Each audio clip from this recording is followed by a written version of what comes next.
An Apache woman dragged a dying man out of a sandstorm, and 5 days later she was chained to the back of a wagon in the middle of town, her hair shorn ragged, while the townsfolk waited to see if she would collapse or stand tall.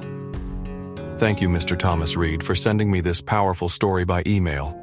Dust and Destiny is honored to retell it here, as it was passed down in the memory of the frontier. The wind of the high desert did not forgive easily.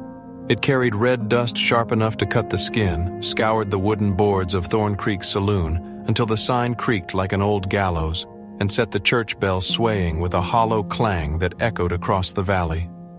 Out there, life was measured not by years, but by how long a person could stand against the weather, the whispers of neighbors, and the weight of their own choices. On one such night, beneath a sky turned copper by sand and storm, Naya, an Apache woman, pressed a length of rope across her shoulders.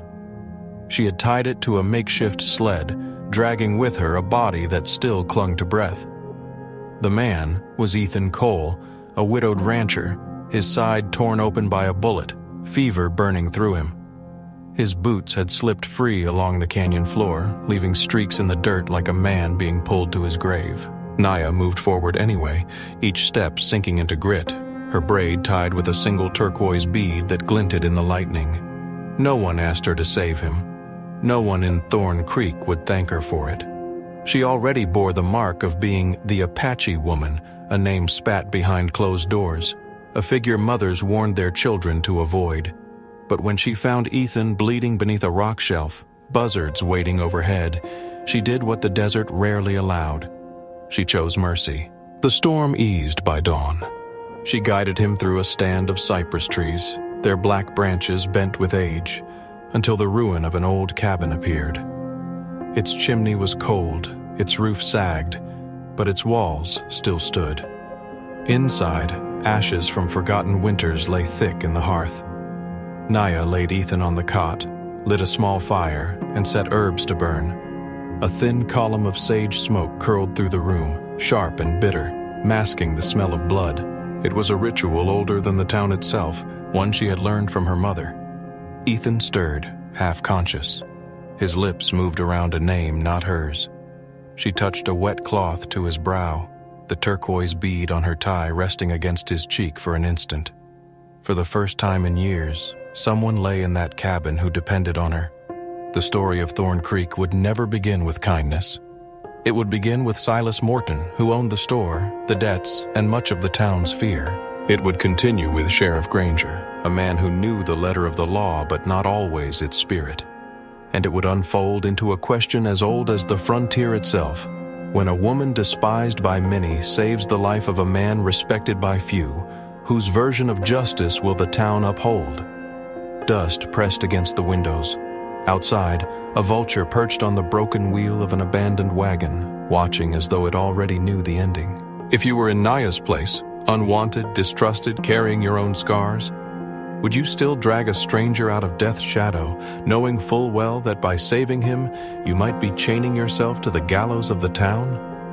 The fever did not let Ethan Cole go easily. It broke and returned in waves, dragging him down into dark waters, then releasing him long enough to breathe before pulling him under again. Naya stayed with him through each tide. She worked without fuss, her hands steady, her movements careful. She boiled water in a dented tin until steam fogged the cracked window. She stitched his side with the spine of a prickly pear cactus, pulling the horsehair thread tight against torn flesh.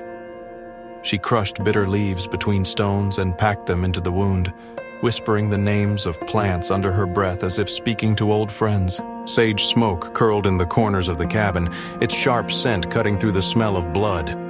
Ethan stirred, groaned, and muttered a name. Annie. Naya paused, cloth in hand, listening without judgment. She pressed the rag to his forehead until his jaw unclenched, then set a fresh bundle of herbs near the door to ward off whatever shadows might wander too close. She had learned such rituals from her mother, who believed smoke could carry prayers to the stars. Her mother had died when Naya was scarcely 12, leaving her to learn the rest from the land itself. The land had been her teacher longer than any human. The high mesas taught her where rain lingered after storms.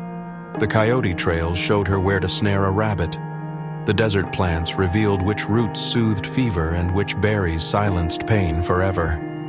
By the time she was grown, Naya understood the earth the way most people understood kin. It gave when treated with respect. It punished when Ethan knew none of this, not yet.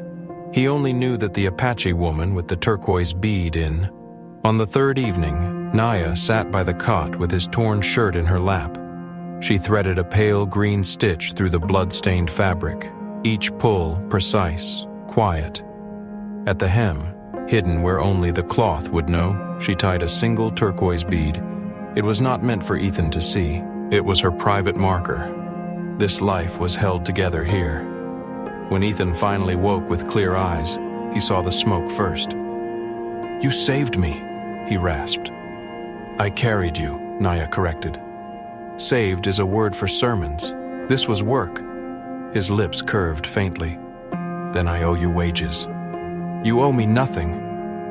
But she stayed by his bed that night, and when the fire crackled low, he told her about Annie, how his wife used to sing when it rained, how she had wanted a dozen children but only lived to see one. His voice broke, and he turned his face to the wall.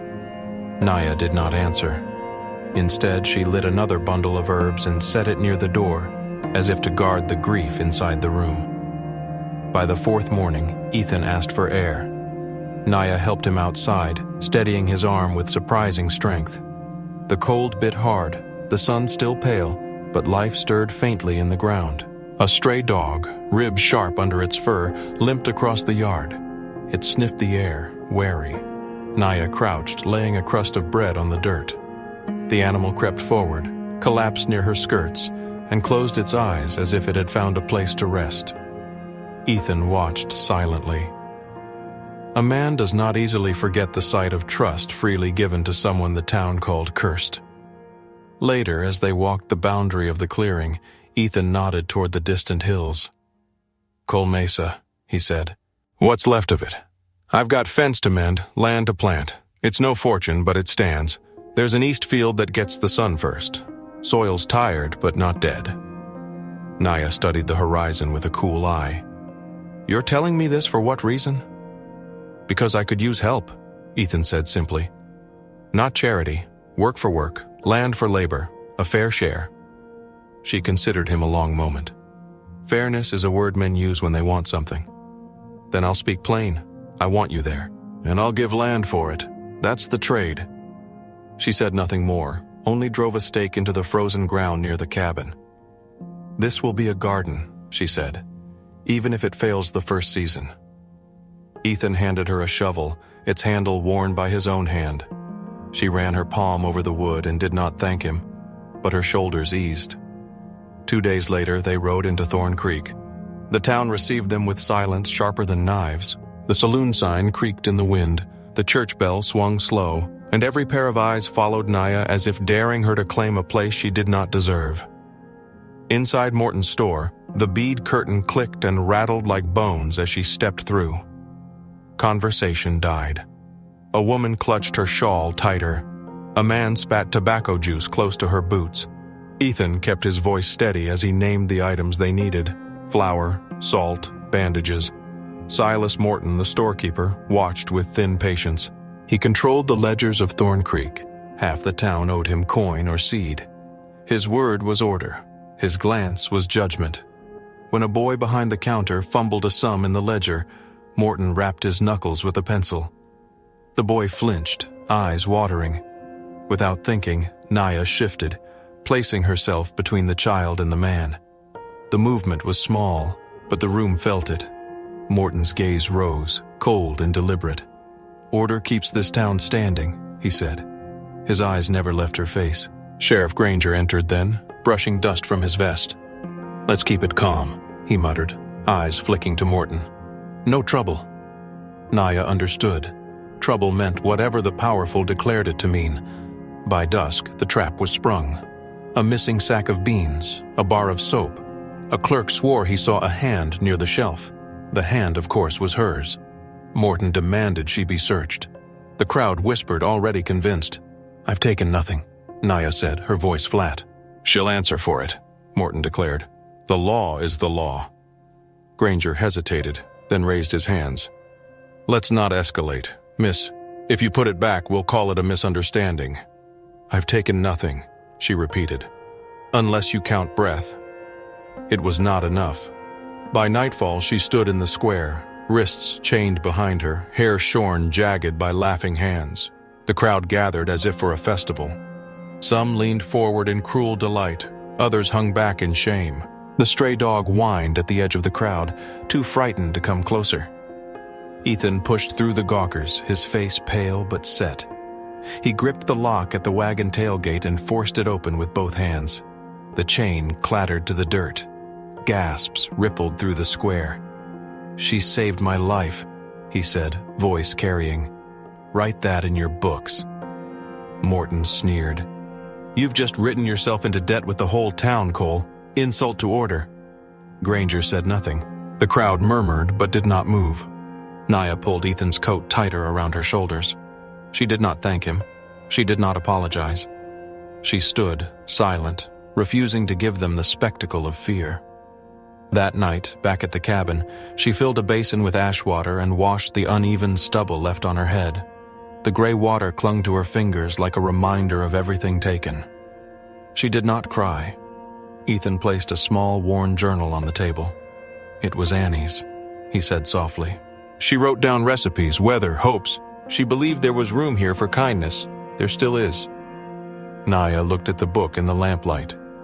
"Put it where the light can find it," she said. When she opened to a faded page, she read Annie's handwriting. "First frost came early. Beans died. We will try again."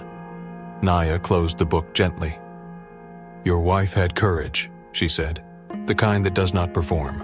Ethan nodded. In the morning frost, a single green sprout pushed through the soil by the porch. Naya crouched, touched it with the back of her finger, and whispered, "Too early." But she did not push it down. Ethan brought a bucket of water and held it out. She took it, poured carefully. Her face did not smile, but her shoulders loosened. For the first time in years, she allowed herself to breathe as if the earth might still keep her. The frost came early that morning, white dusting the ground like a shroud. Naya rose before the sun and lit no fire. On the table, she placed the strip of leather that once tied her braid, the turquoise bead still threaded through. She left it there without ceremony, a marker as plain as words. "I will not run again." Ethan stirred in the cot, half awake, and saw the bead on the table. He knew what it meant. She was walking toward something, not away. He pulled on his boots, though his ribs still ached. But by the time he reached the porch, the yard was empty but for the stray dog nosing the cold earth. In town, the square filled before noon. Silas Morton had seen to that. He fanned talk of sabotage, missing pages from his ledger, a spill of ink across the counter that made columns unreadable. He said it was no longer about beans or soap. It was about law, about trust, about order. Order was the word that Thorn Creek loved most, even as it betrayed them. They dragged Naya to the center of the square, her wrists bound in iron. The wagon waited again, chains ready. Snow blew in thin streaks, carrying the smells of whiskey and horse sweat. Men spat tobacco into the frost. Women clutched their shawls and whispered. Children clung to skirts to see something they would not forget. The post had been set upright, its wood scarred from years of other humiliations. Morton called it a holding measure. Naya knew it was theater. She walked barefoot across the frozen dirt, her chin high, shoulders straight. Each step told them what her voice did not. "You cannot make me small."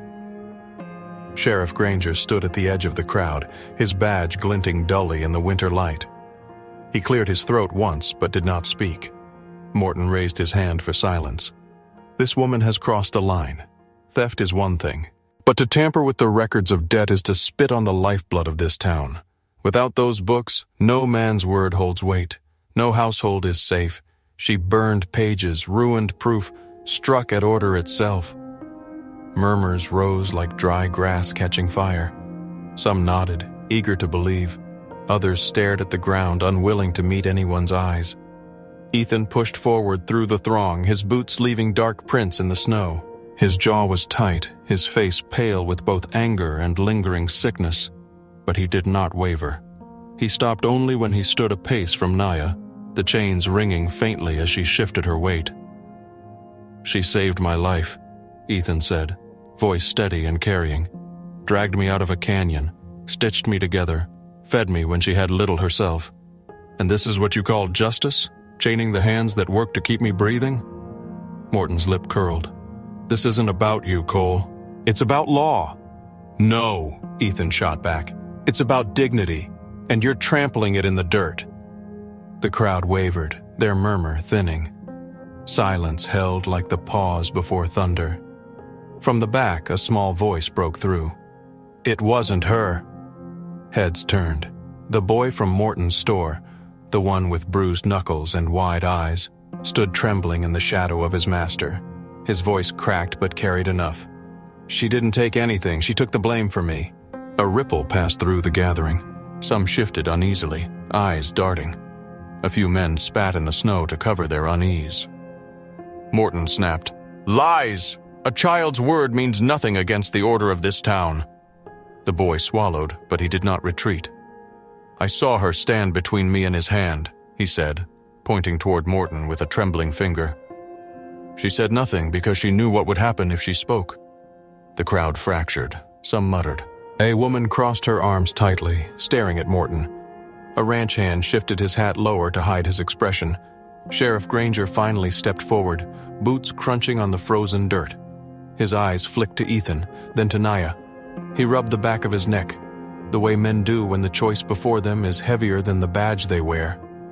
"Town needs order," he said quietly, though his voice did not carry the weight it once had. Naya lifted her chin, her lips split from cold but her eyes sharp. She remembered her mother's words. "Do not let them name the part of you that is human. Keep that name for yourself." She did not beg. She did not explain. Her cracked hands flexed once against the iron, covering the uneven cut where her hair had been hacked away days before. Ethan looked at the sheriff. "You know what this is. She saved me. And if you let Morton bind her again, you'll be binding what's left of decency in this valley." The sheriff's gaze wavered. His mouth opened, then closed. He was a man balancing law against conscience and finding the scale too heavy for either side. The air held like a held breath. Then Ethan did something no one expected. He shrugged off his coat and stepped closer.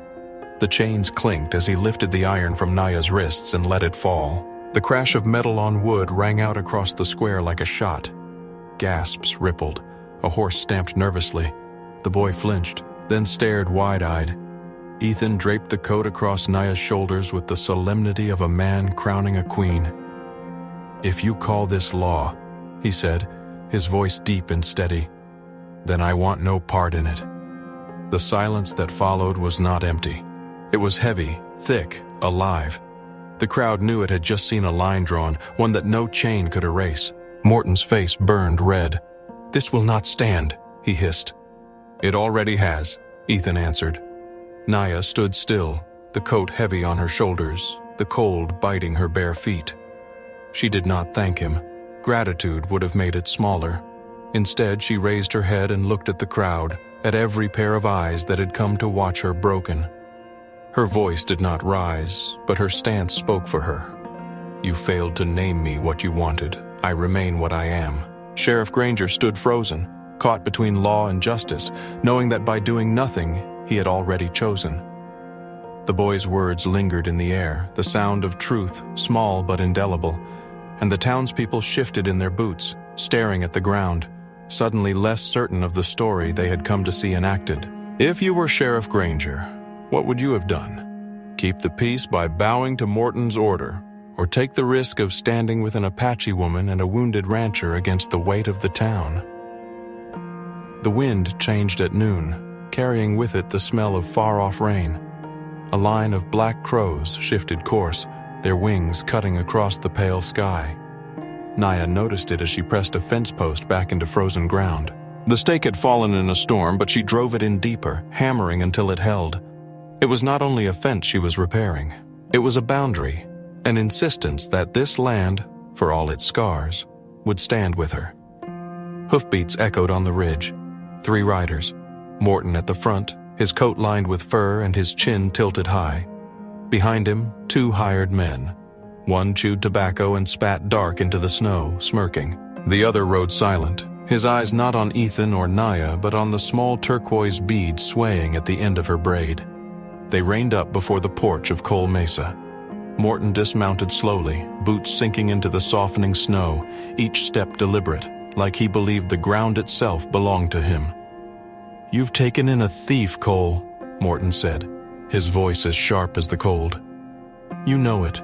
The town knows it. She goes back with us now. I'll make it quiet. No trial, no spectacle. The town will forget, but she leaves." Ethan stepped down from the porch, no rifle in his hands, no weapon at his belt. He squared his shoulders, breath misting in the cold. "She's not leaving, not while I draw breath." Morton's eyes narrowed. "You'd gamble your ranch for this? A cursed woman with nothing but shame tied to her name?" Ethan's answer rang across the valley, striking the stone hills like an echo that refused to fade. "Then I'll lose it with her." The words hit harder than any bullet. The 2 hired men shifted in their saddles. The silent one glanced away, uneasy. Even the tobacco chewer spat again, but with less certainty. Morton sneered. "You speak of honor like it's coin you can spend twice. You forget, Cole, I knew your Annie. She had the good sense to keep quiet, to die without dragging others down. This one," he gestured at Naya, "this one will burn everything you've got left." Before Ethan could reply, Naya stepped forward, calm, her bare hands red with cold. Her voice was clear, unshaken. "If you believe what you say, Morton, then shoot me, right here, in front of him, in front of your men. Finish the story you're trying to write." The challenge landed like a stone dropped in a still pond. Silence widened in circles. The hired men stiffened. One swallowed hard. The other shifted his reins, as if weighing whether this was the bargain he'd signed up for. Morton's jaw tightened. He saw the bead on her braid catch a sliver of light, saw her face unbent by fear. And in the uneasy glances of his men, he read the truth. He was more alone than he wanted to be. He turned sharply, mounting his horse with an angry tug on the reins. "You'll regret this," he spat at Ethan. "Both of you." But he rode off, the 2 men following, though slower, less convinced. Snow began to fall in small flakes, drifting across the porch rails and the open ground where the confrontation had ended. Naya stood watching until the hoofbeats faded. Then her knees gave, and she sank into the snow. She pressed her hands to her face, breath breaking into laughter and tears at once. "I'm not all right," she whispered. Then lower, "But I'm here." Ethan crouched beside her, resting a hand lightly on her shoulder. He said nothing. The words had already been spoken where they mattered most. That evening, the cabin glowed warm against the dark. Naya sat by the table, sewing strips of cloth into curtains with thread the color of the sea. Her hands moved steady, no longer stitching wounds but shaping a home. Ethan watched her, then reached into his pocket and pulled out the leather tie with the turquoise bead she had left behind that morning. He set it gently on the table. "A house needs things that hold," he said. "This belongs here." Naya's eyes lingered on the bead. For a long moment she did not touch it. Then she spoke, voice quieter than the ticking of the fire. "You want to know the scar I carry?" Ethan leaned forward. "Only if you want to tell it." She drew the fabric through her hands, then let it fall. "Years ago, there was a trial. They said my father had stolen cattle. They said I helped him. It wasn't true, but I spoke out. I accused him myself because I thought he had done it. Later, I learned the truth. The herd was never his crime, but my words had already sealed it. He was taken away. My mother broke, and I was left with the name they gave me, liar, cursed, unclean, a child who betrayed her own." Her hands trembled, but her eyes held steady. "That's why they whisper when I walk. Not just because I am Apache, because they believe I damned my own blood." Ethan listened, jaw tight, but his gaze never wavered. "Names they gave you," he said, "not the one you give yourself." He reached for her hand, rough with work. "Tomorrow, we plant the beans again. We'll see what grows." her breath caught. She nodded once. Outside, the snow deepened, muffling the night. Near midnight, a shadow moved at the edge of the yard. Sheriff Granger rode in alone, his horse steaming. He dismounted quietly, walked to the porch, and set something on the step.